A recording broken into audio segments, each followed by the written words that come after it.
Ethan Jones from Weaponry Training and Tactics up next. But if you have legal matters that involve firearms, that you need to call a California firearms lawyer, John Dillon, especially if your questions are regarding red flag laws, gun registration, gun transportation, or maybe you just need to know that your guns are California compliant. Call our trusted firearms attorney, John Dillon. John Dillon specializes in California gun laws. Call 760-642-7150, or you can go right straight to his website at DillonLawGP.com. You know, last December, the Inland Empire gun owners had their Christmas party at Fascination Ranch, which is a really cool venue if you've never been there. It's in, I think it's right on the border of Riverside and San Bernardino. I'm not actually sure which county it's in. I think it's actually officially in Riverside, but it's a beautiful little venue. And I got to meet a really cool guy named Ethan, and I was particularly impressed because, you know, we did a little raffle like we usually do at these events. And an adorable little girl helped us pick winners, and that was Ethan's daughter. And she was a fantastic assistant, and Ethan was extremely interesting to talk to. So we're having him on to talk. Ethan, how you doing, man? I'm doing well. Thank you, gentlemen, for having me. You bet. So tell everybody about Weaponry Training and Tactics. What do you guys do? So I'm a primarily owner myself. I'm the lead instructor of the company, and I primarily like to focus on safety and fundamental basics of firearm training with individuals. So I started doing a lot of stuff here with new shooters and first-time gun owners, and just trying to get them more comfortable and responsible with their firearms. Nice. What was the catalyst? What made you do it? Well, other than the good old pandemic here that happened, and realizing that, you know, kind of the world and crazy stuff happening out there, you kind of have to be the only one to protect yourself and your family. So I went ahead and started this company and said, hey, let's go ahead and make myself a little bit more responsible with firearms as well as the people around me. So that's awesome. What have you found out about people when, now that you've had some bunch of time under your belt working with students professionally day in, day out? What has that told you about, what have you discovered about people? What have you discovered about gun owners? One of the biggest things that I've actually discovered is a lot of people are interested in firearms, but unfortunately are not properly educated or properly informed about our industry. Unfortunately, a lot of people still hear and go by what they see on the news, and don't really want to talk to actually professionals or people involved in the industry until we actually kind of get the opportunity to bring them into our circle and show them the true facts behind what we have to offer. Well, all the stupid gun laws that we have in California really has all but destroyed the culture. It certainly has. Yeah, you look at other states, you talk to people that, grow up in other states, and, you can't make it to adulthood without, someone pulling you aside and teaching you gun safety and proficiency. And all the bias and all the stupid laws in California have made it, I don't know how many times, you meet somebody, they make it to 40, 50 years old, they've never touched a gun before. And I think that 100%. makes for a really unique educational environment, wouldn't you say? It really does. I mean, just like you said, for some people more in the Midwest and other places in the country, it's more of a way of life. It's actually an upraising. Like you said, when you reach a certain age, it's almost a milestone to be handed your first firearm and taught the proper ways and the proper safety of using that firearm. And for a lot of people, it's actually the way of providing meat and providing safety for your family. So it is very weird and very odd that politicians and certain gun laws here in California make it very difficult. But like you said, it is very awesome, very interesting on the optimistic side of it to actually get that opportunity to bring these people in and teach a lot of people the truth and the stuff that's not misleading. And you're in Riverside County, right? I am in Riverside County, yeah. I'm primarily located out here in the Palm Springs area, but I travel all over Southern California to help out with clients. So, a few years ago, you guys had a new sheriff in town, Chad Bianco, who's truly, sincerely one of my favorite, if not my favorite elected official that I've ever met. I just think the guy is so outstanding. I know him a little bit personally, but mostly just from what he does professionally, and I just think he's an outstanding individual. I think he strikes a great balance, and is great at communication, and he just does his job. I just think he's fantastic. Can't say enough good. But one of the things he did is he really fixed the CCW issues that were going on, and I think you guys have 3, 4, 5 times as many CCWs issued in Riverside as was issued when he started. Have you noticed, what has that done? What has that done for your students? What has that done for the culture? Have you noticed a big difference in Riverside because of it? I have. I've noticed an influx in a lot of clientele. Unfortunately, I do like to keep my stuff very small and private. I do like to make it very personal with me and my students. I feel like when you start to get, and it's just my opinion on this, but when you start to get the big crowds and it's just myself here as an instructor, you kind of lose that one-on-one individuality. So I like to keep it very small and get that personality with the students and get them to understand what actually they need to learn as far as the foundations of firearms. But with Chad Bianco going on right now, I mean, yes, there's been an influx as far as for applicants, and to see what they're doing as far as it and actually handling it very positively and professionally has been awesome. I think the guy's great, really do. Just can't say enough good. Is there anything like what would you say makes you unique or different? Is there anything that you're particularly fond of about your company and the way you teach that makes you a little different, or something that you just like to emphasize? So I just touched on it a little bit. I like to keep my classes very small, and I do keep it very private oriented. I want to make sure that the students are actually picking up what I'm putting down, kind of speak.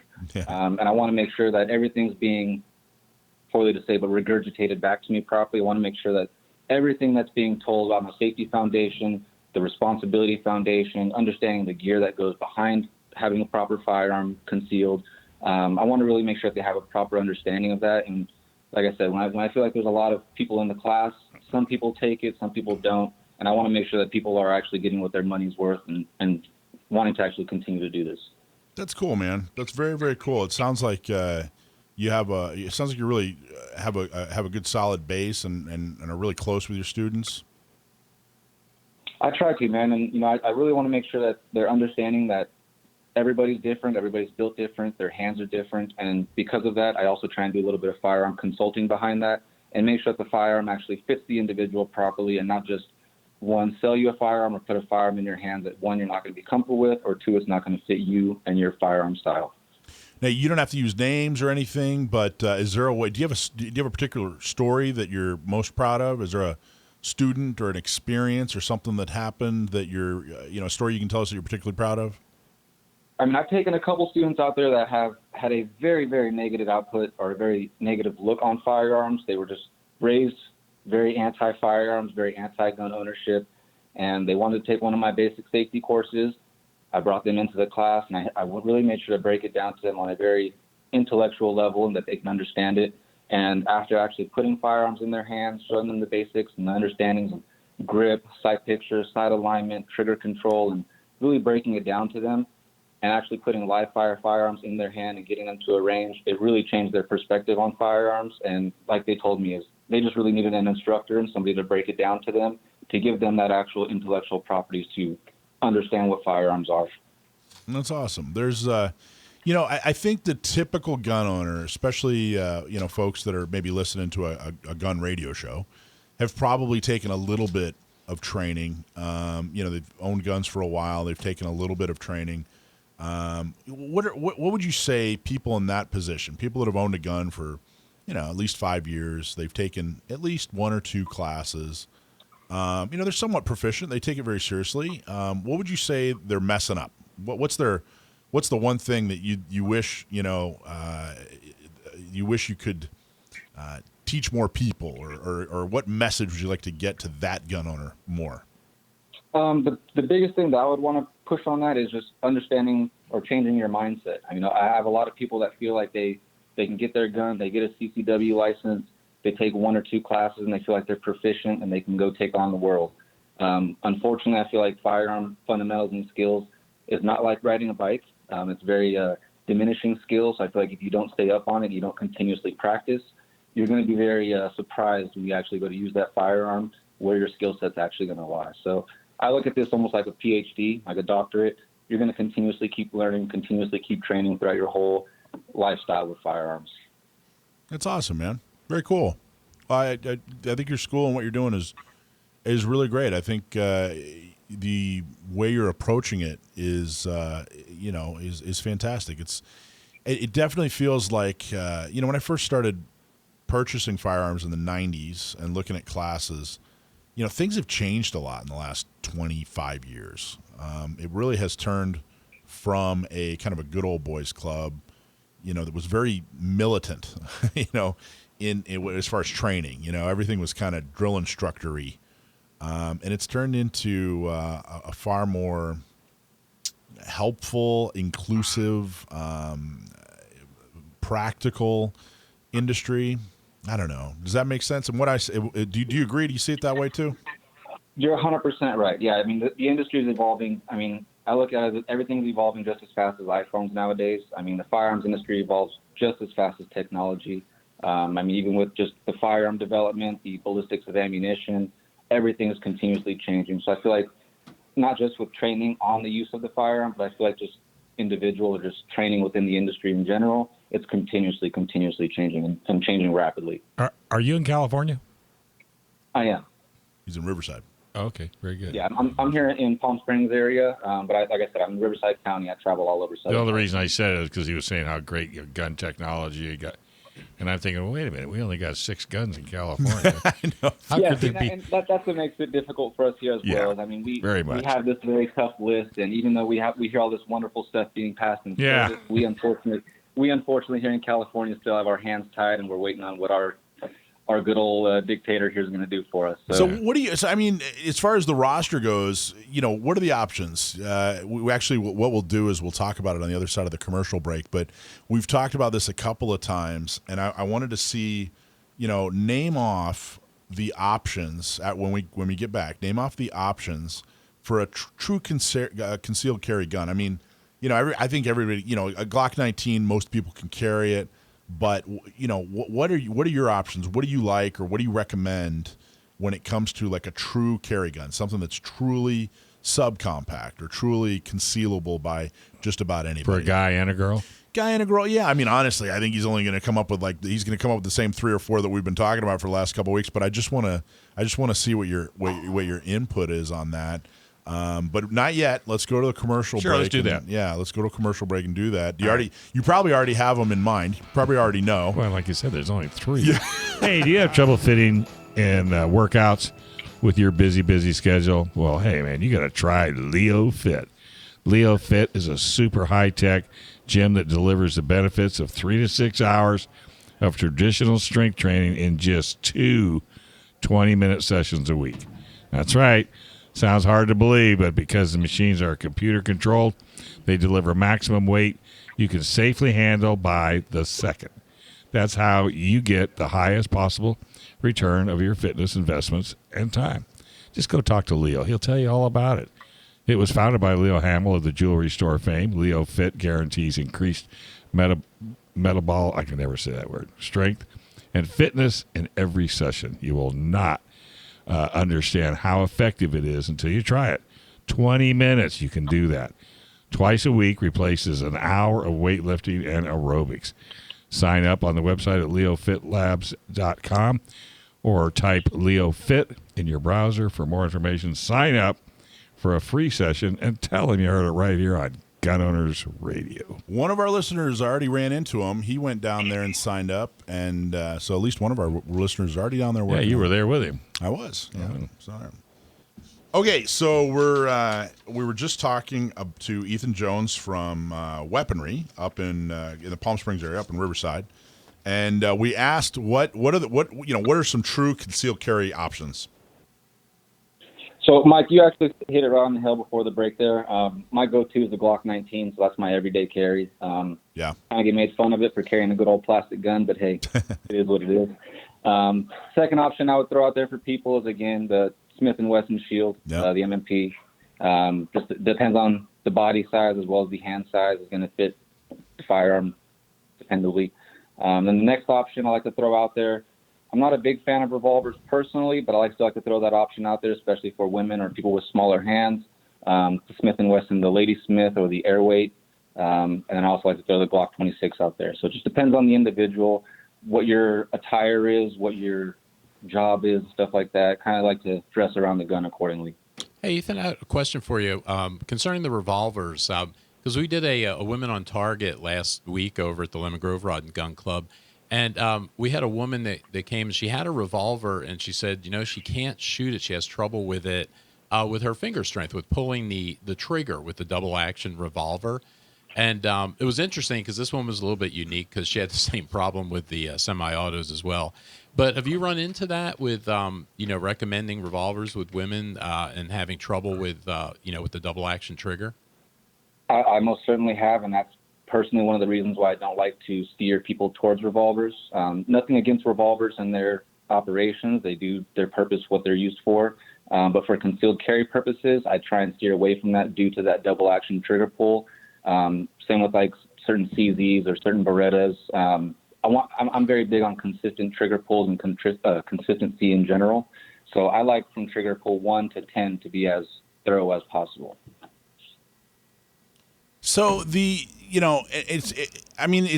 really, truly, I mean, of course we have the Rena case, which is against the roster, but I mean, I can't think of a more clear example of infringing on someone's right to bear than prohibiting all the firearms that they would normally use to carry, unless they have technology that doesn't exist, which is exactly what this roster does. And I think it's pretty clear that it inhibits your ability to do your job. It inhibits your students' ability to protect themselves. I mean, it's really horrible. It does. And in my opinion, it also, in a sense, kind of makes it a little bit, I don't want to say less safe, but it makes it a little bit more difficult for people to actually become familiar with firearms because either one, the slides are a little too difficult to reciprocate. The trigger pulls are a little bit too hard to pull for individuals. So there's a lot of newer firearms out there that unfortunately are not acceptable here to California due to our roster issue that would actually alleviate a lot of those problems for students here in California. Now, you're a member, you like I said at the top of the interview, you came to the Inland Empire Gun Owners Christmas party. And I know you're fairly active with them, and can't tell you how much I appreciate that, and thank you so much. What's important to you about groups like Inland Empire Gun Owners? Just the fact that, like I said, being at your guys' events and that they are open to the public, I really do appreciate that, and that they actually are very transparent with everything that's going on. And you guys actually do keep people informed of what's going on, not just with legislation coming down from the state itself, but also at a more current and city level and county level. I think personally that's very big and very informational to a lot of people around us because nobody really understands that point. Yeah, well, there's a lot of city councils, and people I don't think, fully realize just how much authority a city council has over your life, your everyday life, And the more people that actually get together, just like IEGO and SDCGO, I mean, the more people that we can get congregated on that and actually show that the people actually have a voice, you'll see actually what can actually happen when we actually come together and voice our opinion together. There you go. So what's your background? How did you get into all this? So I've been shooting guns since I was about 5 or 6. My grandfather got me into this at a very young age, and he's kind of one of those old school guys that taught me, hey, if you want to be able to protect yourself one day, you got to be able to learn how to use this properly. So I started at a very young age. I'm actually passing that on to my daughter as we speak now, but unfortunately I hear this new law coming on that we can't teach kids now, so I don't know what we can and can't do as far as that now. But I've just been around guns my whole life. In high school, I took a protective service academy to teach me in regards to law enforcement, EMT, and firefighting skills. So I have a very basic understanding about all of that. And I really love my freedoms. I love my 2A rights, and I want to do my best to kind of conserve them and pass them on to the generations that come. Did you, how you said you're in the kind of the Palm Springs area, are you originally from Riverside, or what brought you to that section of California? I was actually born in the high desert and then grew up in Fontana. So I grew up in San Bernardino County, and then moved out here to the Palm Springs area, just relocated out here for work, and then started my own business. That's awesome, man. So local guy. Very cool. Yeah. Born and raised in California, and don't plan on leaving unless things don't change. No, we're going to stay and fight. That's right. Yeah, exactly. Well, you kind of go against what I was saying, that California has successfully stripped away the gun culture. Here you are, you grew up using firearms. You're a local guy right in the Inland Empire area, and now you're teaching others. So you're the exception, man, which is very, very cool. Thank you for doing what you're doing. Not a problem, man. Like I said, I appreciate the opportunity, and I continuously want to keep reaching out myself and helping out anybody I can and anybody in this industry. Like I said, keep fighting for these rights. Well, I think when we do it the way you're doing it, it's eventually going to happen. I mean, if you have enough people that have the same mindset you have, it's eventually going to flip. It just has to. You're 100% right. I mean, unfortunately, or I should say fortunately, there's a lot of people right now that weren't like-minded like we are that have actually been flipping their mindset and kind of seeing a lot of stuff that's actually been happening with their own eyes without having to be influenced in any way. And they're actually starting to wake up and see the reality. So I think the game might be over here soon, and we might actually be able to stand on our feet again. You can only lie so long. So, hey, Ethan, I have a question for you. Do you do a lot of work with youth programs and younger students? Because you mentioned a minute ago that the latest goofy law from Newsom, and I know we've seen examples now that it's having kind of a chilling effect. A lot of people that we've seen a couple of youth programs canceled already because of this stuff. I was just wondering, do you do anything with kids and that kind of teaching or those kind of programs? I do. Unfortunately, I am still trying to make sure I'm on the legal side of everything due to what Newsom is trying to play right now, and I don't want to get caught up in any type of bad juju with that right now. But I do like to teach younger kids. I had actually a little event that I was doing from 6 to 16. As long as they were properly supervised and signed a waiver with their parents, I would definitely go ahead and teach them small caliber firearms, pistol and rifle, and kind of get them familiar and understanding of firearm safeties and fundamentals. If anyone's listening and you have questions about the law that everybody's talking about here, if you want to know, and Ethan, you as well, if you want to know if your advertising or your flyer or whatever complies with California's new ridiculous law that will get struck down eventually, email us. If you're in Inland Empire, email Inland Empire Gun Owners. If you're in Orange, email Orange. If you're in San Diego, email San Diego County Gunners. Just go to our website, say, hey, here's our flyer. Maybe you're a club, maybe you're a business, whatever. Here's the flyer, here's the advertising, whatever it is, and we'll take a look at it for you. There are ways to comply with this law and make sure that your kids' programs, can keep going. So I think some folks are overreacting, and that's understandable. I get it. California is frankly a big, horrible bully, and that's not, I don't mean to be funny. They really, truly are as adversarial as it gets when it comes to gun owners. So I totally get it, but just don't give up, people. If we're offering this, take us up on it. Don't go canceling programs and whatnot for kids. Take us up on that. So, Ethan, if you know anybody, if you know any orgs, if you know any other, colleagues or whatever that have a kids program and they're worried about advertising, they're worried about running afoul of the law, please have them contact us. Okay. Yeah, I most certainly will. I mean, and the one thing that I've done personally is I just stopped charging for the class, and it's more on a donation base. It's a free event, so if people want to come out and have that event with their students, it's more of what I like to call a parent-student day. Kind of come out here with your kid. You guys can both learn together, and the donations are accepted as far as for paying for range and time fees and ammo, stuff like that, but it's a nonprofit event in a sense. Cool, man. What's your website? You can actually find me at www.weaponri.com, and that's weaponry with an I. And I'm also on all social media platforms, Instagram, Facebook, Twitter, TikTok, you name it. So weapon, WEAPONRI, right? Weaponry? Correct. Okay, cool. There's a little spelling test that I almost failed. Little test I gave myself, Dave, and then almost failed. I know, I was worried. But you pulled it out. A lot of people have been asking me regarding the spelling and the RIs because everything comes down to the responsibility of the individual. So nice. I like that. Nice. Yeah. All right, that's cool. Good to know. Thanks for watching this clip from Gun Owners Radio. You can watch us live every Sunday from 4 to 6 p.m. California time, right here on our YouTube channel, or if you're in the San Diego area, you can listen to us on 1170 a.m. We're also available on your favorite podcast platform for free. Don't forget to like and subscribe so that you can help restore and protect the Second Amendment, not just in California, but across the country.